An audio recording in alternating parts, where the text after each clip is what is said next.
On se retrouve sur les calques dans All-in-One Photoro 2024.5.1. Eh oui, il y a une petite mise à jour hier. Je vous l'ai partagé dans l'onglet communauté. Si vous ne l'avez pas vu, n'hésitez pas à aller voir le descriptif de cette mise à jour. C'est une mise à jour mineure, mais ils ont rajouté quand même quelques trucs sympas, dont l'amélioration de la réduction de bruit. Il y a aussi l'ajout de nouveaux appareils photo. Vous avez une amélioration aussi pour les utilisateurs qui ont un GPU Intel, avec une meilleure rapidité concernant le traitement des outils et de leur algorithme. Et vous avez aussi d'autres petites améliorations aussi également. Je tenais aussi à vous rappeler que vous avez toujours l'offre d'été qui est encore valable, je crois, 4 jours ici jusqu'à présent. Ce sont des réductions qui peuvent aller jusqu'à moins 50%. Bien évidemment, c'est un lien affilié, je tiens à vous le préciser. Et vous pouvez même passer par ce lien. Vous avez la possibilité de faire un essai d'All-in-One Photoro 2024. Si vous voulez essayer ce logiciel, bien sûr, vous avez un essai d'une trentaine de jours, ce qui n'est pas négligeable. Et bien sûr, vous avez toutes ces offres. Si vous voulez passer aussi également par ces liens, n'hésitez pas. Moi, ça m'aide bien évidemment à continuer le contenu aussi sur cette chaîne par rapport à cela, bien sûr. Je vous remercie par avance. Alors, on est parti dans All-in-One Photoro 2024.5.1. On va rajouter ce petit point aussi également. Bon, il y a une amélioration de cette performance sur ce logiciel par rapport à cela. On va traiter aujourd'hui des calques. Et pour traiter des calques, bon, on va prendre cette petite photo assez sympatoche. Je vais cliquer sur Brigance AI. Voilà, on va aller vite cette fois-ci. On va utiliser le affiner au niveau des tonalités. Je vais un petit peu rectifier cela. Je vais voir comment cela donne. Ouais, voilà. Je vais pas grimper le montant, mais je vais tout simplement reprendre la main ici dans les tons et couleurs, refaire un peu mon point noir pour venir un peu sur l'extrémité ici comme cela, revenir un peu là comme ceci, voilà. Et puis je vais réajuster un petit peu comme ça ma convenance. Vous voyez, je peux même reprendre la main ici, ce qui est assez sympa. Voilà, je vais revenir un peu comme cela, et hop, juste comme ceci. Allez, je vais donner un aspect comme ça de ma photo. Et avant de continuer aussi, je vais aller là, je vais rajouter un peu de netteté. Voilà, peut-être se mettre à 40, voilà, un truc comme ça. Léger. Si je veux, je peux utiliser aussi le curseur pour enlever la brume atmosphérique, voilà, et rajouter un petit peu de structure, voilà. Bon, on va pas chercher midi à 14h, je vais rester sur un développement simple comme ceci. Donc ici, on a ce panel de calque, de couches. Là, on est sur un fichier RAW, donc couche ordinaire de fichier RAW. Si on regarde un petit peu les attributs de cet onglet couche, on a ici une version, on va dire, très lisible, très flexible au niveau de l'interface d'All-in-One Photoro, toujours dans cette partie modifiée. Si je clique, la première chose à savoir, si vous êtes sur un développement type pro, sur une seule image, que vous n'avez pas vraiment besoin d'utiliser les calques sur le coup, d'accord, que vous voulez vous concentrer sur la partie développée, je vous suggère de cliquer sur l'onglet couche.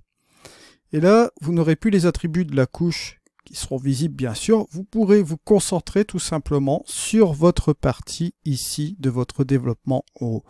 Alors, concernant cette interface, on l'avait vu aussi de nombreuses fois. Là, tout simplement ici, vous pouvez ici fermer toutes ces choses-là. Si je revenais sur le ton et couleur, voilà, je peux revenir ici. Je peux ouvrir ces trucs-là comme il se doit.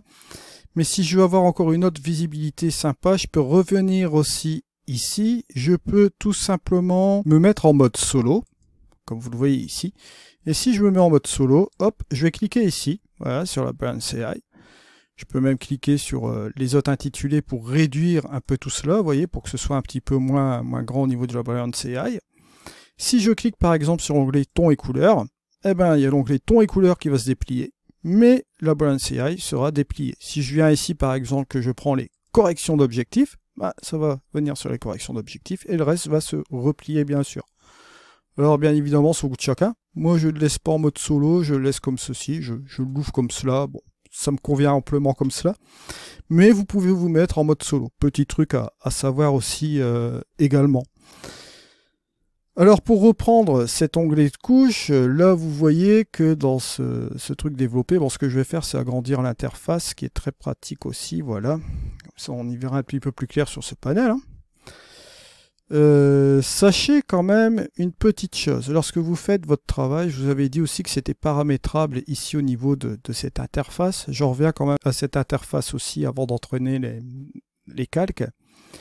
Vous voyez que vous pouvez toujours modifier l'ordre ici des onglets, ce qui peut être très pratique, hein, selon ce que vous voulez utiliser dans votre workflow. Vous pouvez aussi, bien sûr, enlever des choses. Bon là, comme je suis sur l'onglet développer, je ne peux pas le décocher, mais je peux décocher en l'occurrence les autres choses que vous voyez ici. Par exemple, si je veux me focaliser sur les effets et les ajustements locaux, je peux enlever l'onglet portrait et je peux enlever aussi l'onglet ciel, le remplacement de ciel. Je peux jouer là-dessus. Si je me mets sur les effets, il y a l'onglet développer qui est apparent. Je peux l'enlever tout simplement et jouer tout simplement ici sur les effets et sur les ajustements locaux. Alors, vous allez me dire, pourquoi Eddy, tu as enlevé le mode développer? Est-ce que ça a une certaine importance d'enlever le mode développer si on doit revenir sur le fichier RAW, par exemple? Il y a une idée aussi de workflow qui peut se mettre aussi, je tenais à vous le partager aussi également aujourd'hui. Si vous faites vos développements en fichier RAW, que vous ne voulez pas toucher aux effets, aux ajustements locaux, etc. Vous vous dites par exemple, bon allez, je me laisse concentrer sur le développer et j'enlève par exemple ici les ajustements locaux, je reviens sur le développer et là comme je suis sur l'activation de l'onglet développer, je peux enlever les effets. Vous vous dites par exemple, bon ben là aujourd'hui je veux simplement faire mon développement de mes photos, d'accord, fichier RAW. Bah, vous utilisez tout simplement l'onglet développer, d'accord, avec tout ce qui va avec. Avec bruit, affichage, etc. Vous vous concentrez tout simplement sur le développement. Ensuite, lorsque vous avez fait votre travail de fond, d'accord, sur votre module de développement, vous vous dites, bon maintenant j'ai terminé le développement de mes photos, je vais vouloir attaquer sur, comment dirais-je, des traitements un petit peu plus créatifs, ou un peu de dodge and burn, ou jouer sur des filtres assez particuliers d'effets dans N1 Photo RAW, et peut-être éventuellement jouer avec des ajustements locaux. Ou tout simplement jouer avec les ajustements locaux, puis avec le masquage, etc. Ben là, vous allez vous dire, par exemple, ben là je vais faire réapparaître les effets et les ajustements locaux. Pourquoi pas? Bon, là, ici, je me remets sur les effets. Je fais disparaître cet onglet développé dont je n'aurai plus besoin puisque j'ai fait forcément mes développements de fichiers RAW. Et là, je me concentre sur mes photos avec les ajustements locaux et les effets, bien évidemment. Je peux appuyer sur la touche F, bien sûr. J'ai mon diaporama qui est juste en dessous. Et si j'ai fait tous mes photos, je peux tout simplement naviguer entre mes photos et me concentrer sur l'effet créatif avec les effets filtres et les ajustements locaux. Vous voyez, c'est un petit peu le truc que je voulais vous faire parvenir ici aujourd'hui là-dessus. Petit truc assez sympa. Je vous rappelle, bon là on va remettre quand même l'onglet développer. Le reste, bon, je vais l'enlever. Je vais rajouter un filtre ici. Bon, pour rappel, si je mets un contraste dynamique ici, je le mets en surréel. Je peux jouer aussi avec son opacité, vous voyez, sur l'ensemble de l'image. Si, par exemple, je souhaite changer l'énoncé de contraste dynamique, je peux le faire sans aucun problème. Je peux mettre effet, par exemple, 0,1 ou bien autre chose, ce que je veux, hein, en fait. Vous avez la possibilité de faire la même chose avec tout ce qui est ajustement local. Si vous voulez modifier les intitulés ici, vous pouvez le faire, bien sûr. Bon, là, si vous avez des ajustements locaux comme Brigance AI, Ciel, d'accord, c'est parce qu'en fait, dans le module développé, on a utilisé Brigance AI, on a laissé les ajustements locaux, et vous avez les différentes régions qui sont ici, le ciel et l'eau. Donc si vous avez dans les ajustements locaux, vous avez bien évidemment le ciel et vous avez l'eau qui est en dessous. Sachez-le. Donc là ici, l'effet 1, voilà, bon, je l'ai laissé comme ceci avec le contraste dynamique. Alors bien comprendre, vous voyez que là je peux replier aussi l'effet 1, d'accord, je peux le déplier pour voir l'ensemble. Je peux déplier bien sûr les autres parties du filtre, je peux replier aussi également, vous voyez, juste comme ceci, je peux même encore appuyer sur les modes, ce qui fait que vous voyez, ça peut vous permettre de contracter un petit peu l'ensemble, de laisser une des options visibles, si vous rajoutez un autre filtre, bref, il y a beaucoup de possibilités, vous imaginez bien.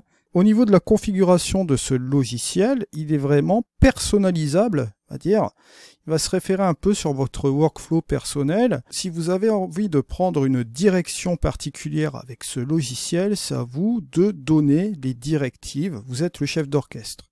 C'est pas le logiciel qui vous commande, c'est vous qui commandez le logiciel. Et il va vous permettre aussi de vous assister dans vos tâches un petit peu plus facilement aussi avec des outils très avancés.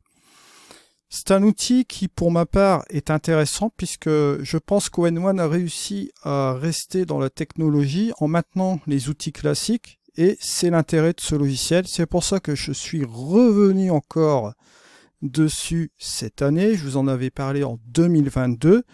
La version 2023 est un petit peu plus prématurée pour vraiment faire le pas définitif, mais là je pense qu'au jour d'aujourd'hui, maintenant, en mon fort antérieur, je le pense sincèrement, que la version 2024 est arrivée à un tournant où on va voir des choses qui vont arriver, là, qui vont être assez surprenantes, je pense, parce que là on a un sacré logiciel et on va pouvoir faire pas mal de choses. Alors, je vous parle de cela bien sûr pour enchaîner sur ces fameux calques. On arrive ici sur ces couches, dont j'ai recliqué bien évidemment ici. Pourquoi je vous ai appliqué un filtre ici? Pour vous montrer tout simplement la chose suivante. La première chose qu'on peut avoir sur un calque ici, en l'occurrence notre fichier RAW, d'accord, là c'est un calque de fichier RAW. N'oubliez pas qu'on peut attribuer du TIFF, du JPEG, du PNG, que sais-je, beaucoup de choses dans notre workflow dans ON1 Photo. Une fois qu'on est sur ce calque physique ici, fichier RAW, donc cette première couche, vous avez une petite flèche qui est ici. On peut cliquer sur cette petite flèche et vous allez retrouver les attributs de votre couche. C'est-à-dire les effets que vous avez effectués sur cette couche. En l'occurrence ici, si je déplie cette petite flèche, nous voyons que nous avons appliqué la Brilliance AI, correction d'objectif. Bon, vous voyez un petit peu ces choses-là. Je vais pouvoir agrandir mon onglet couche, tout simplement en faisant cela. Et là, vous voyez, j'ai une surface de travail très très agréable pour travailler avec les calques. Encore une fois, si je déplie mes effets, vous allez retrouver le contraste dynamique. Vous avez bien évidemment les ajustements locaux de la Brilliance AI qui se retrouvent donc ici. Si vous voulez enlever un attribut de la Brilliance AI, on peut cliquer dessus et forcément on va retomber sur les attributs d'origine. Vous avez aussi notamment les ajustements locaux qui là fonctionnent, d'accord, mais sans la Brilliance AI. C'est-à-dire qu'on a effectué, vous le voyez ici, les ajustements locaux sans la Brilliance AI. Je vais mettre la Brilliance AI, je peux enlever aussi les ajustements locaux.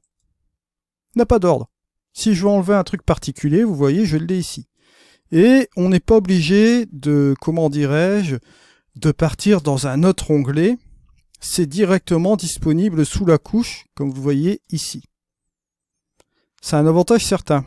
Si vous allez par exemple ici dans les effets, bon là j'ai seulement le contraste dynamique, je peux l'enlever et je conserve les autres attributs de ce que j'ai fait sur mon édition.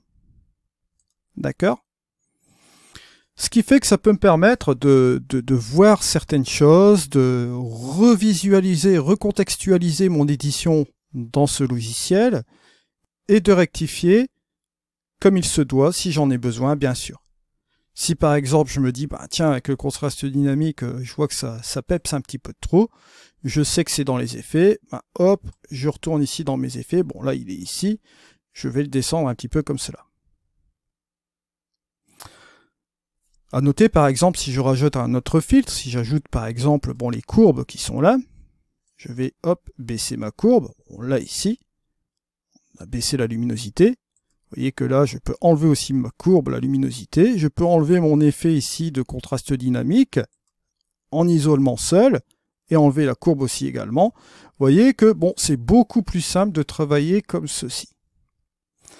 Si je trouve que c'est trop fort au niveau de ma courbe, je peux jouer avec son opacité. Voilà. juste comme ceci. On peut même jouer avec la molette de la souris, hein, comme vous voyez là. Je peux aussi également aller encore plus loin, puisque je peux aussi jouer avec les modes de fusion, comme vous le voyez ici, les mélanges. Là, je fais réapparaître mon panel de propriétés qui est juste ici. On vient ici dans les mélanges. Si je veux prendre la luminosité pour ma courbe, hop, je vais affecter la luminosité sans affecter la couleur, bien sûr. Ça, vous le savez déjà, c'est un mode de fusion qu'on avait déjà vu parmi les effets, hein, dans les effets. Donc, vous voyez que là, à lui seul, quand on utilise un seul calque, on a déjà la possibilité d'avoir une visibilité accrue concernant cette couche. Si je souhaite replier tout cela, bon, je le fais avec la petite flèche, voilà, je suis tranquille, et on ne voit pas les attributs, bien sûr, de ce calque. À savoir, comme je vous l'ai précisé aussi, vous avez des modes de fusion qui vont se manifester donc juste ici, avec les différents attributs, dans les mélanges. Vous avez l'opacité qui est juste ici, qui va jouer avec la transparence de votre calque. Je suis en opacité 100, je fais apparaître mon calque au maximum de son intensité. On va voir l'apparence complète de notre image, bien sûr. Si je me mets par exemple à 50%, que se passe-t-il? Vous allez noter quelque chose. On va voir 50% de visibilité de l'image et 50% de transparence, qui va nous donner cet effet-là. Si je me mets à 0, ici, tout simplement, on ne voit pas l'image. Alors si on ne voit pas l'image, on va voir ce damier là, ici. Vous voyez, avec des petits carrés gris et des petits carrés blancs. Alors ça peut paraître déroutant la première fois qu'on voit cela, bien sûr, mais sachez-le, ce petit damier là, comme cela, ça correspond à la transparence, hein, d'accord? Dans n'importe quel logiciel de post-production, on a cette espèce de petit damier comme ça qui représente un peu la transparence, donc vous n'avez pas d'image visible comme ceci. Si je reviens ici tout doucement, regardez, hop, je fais réapparaître progressivement mon image. Alors pourquoi, bien sûr, je ne vous mets pas plusieurs calques ici? Parce que je vais vous faire une interaction sur une seule couche pour le moment, et après on va regarder, selon ce qu'on a fait ici sur cette couche, les interactions entre plusieurs calques, d'accord, entre plusieurs couches, autrement dit. L'autre chose qu'il faut bien prendre en compte aussi également, vous avez le petit bouton qui est sur le côté là. Et ce petit bouton. Vous pouvez le désactiver et là vous allez retrouver la transparence. Si j'appuie de nouveau dessus, on revoit bien évidemment notre photo. Bien comprendre une chose, vous avez un attribut de masquage aussi à côté. Et je vais en revenir après que je vais vous présenter ces différents outils que vous avez là.